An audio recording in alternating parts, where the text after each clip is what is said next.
मेरठ की जाकिर कॉलोनी। लोगों की ठीक ठाक आबादी होने के बाद भी पसरा हुआ सन्नाटा।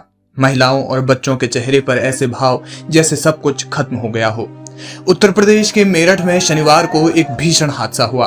3 मंजिला मकान भरभरा कर गिर पड़ा और एक ही परिवार के 10 लोग मौत के आगोश में समा गए। जी हाँ, एक ही परिवार के 10 लोग इस हादसे का शिकार हो गए और परिवार ही नहीं बल्कि पूरे इलाके में मातम पसर गया। परिवार का रो रो कर बुरा हाल है और उनके साथ लोग उन्हें सांत्वना देने के लिए खड़े हैं। ये घटना मेरठ के जाकिर कॉलोनी में हुई, जिसके बाद घटनास्थल को देखकर हर कोई हैरान है। इस तस्वीर को देखिए। इन 10 लोगों की अंतिम यात्रा में ऐसा लग रहा है मानो पूरा मेरठ साथ चल रहा हो। बीच में 4 कंधों पर जाते हुए इन शवों के साथ मेरठ के हजारों लोग आखिरी सफर में शामिल हुए। आसपास की दुकानें और पूरा बाजार बंद रहा। जनसैलाब ऐसा उमड़ा कि लोग घरों से निकल कर इस अंतिम यात्रा में शामिल हुए। हर कोई इस घटना के बाद से स्तब्ध है। आपको बता दें कि जाकिर कॉलोनी में करीब 5 दशक पुराना एक मकान जमींदोज हो गया और 10 जिंदगियों को भी अपने साथ ले गया। जिस समय यह हादसा हुआ उस समय घर में 15 लोग मौजूद थे। मकान के गिरने से 5 लोग भी घायल हुए हैं। इस हादसे में एक 7 महीने की गर्भवती महिला की भी मौत हो गई है।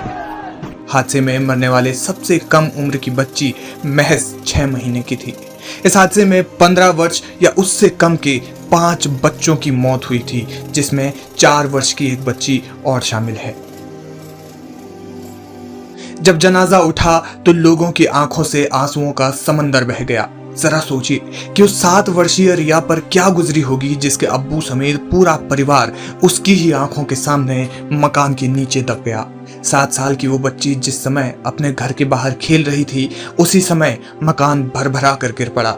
उसके परिवार के बारे में पूछने पर रिया रो पड़ती है और कुछ नहीं बोल पाती। रिया की अम्मी भी इस हादसे का शिकार हो गई और फिलहाल अस्पताल में भर्ती है। बताया जा रहा है कि वो जिंदगी और मौत की जंग लड़ रही है। जब घटना में मृतकों के शव पोस्टमार्टम से वापस आए तो जैसे जैसे शव घर में आते रहे, मृतकों के परिजन शवों से लिपटकर बुरी तरह फूट फूट कर रोने लगे।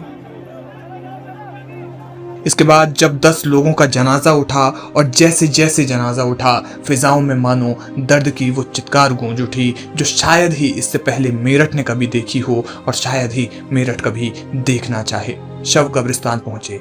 इतने शव एक साथ कब्रिस्तान में पहली बार पहुंचे थे। उनको सुपुर्दे खाक किया गया और जैसे जैसे मृतक मिट्टी में दफन होते जा रहे थे, वैसे वैसे लोगों के चेहरे देखकर ऐसा लग रहा था मानो वे कह रहे हों कि या खुदा, ऐसा दिन कभी किसी को न दिखाना।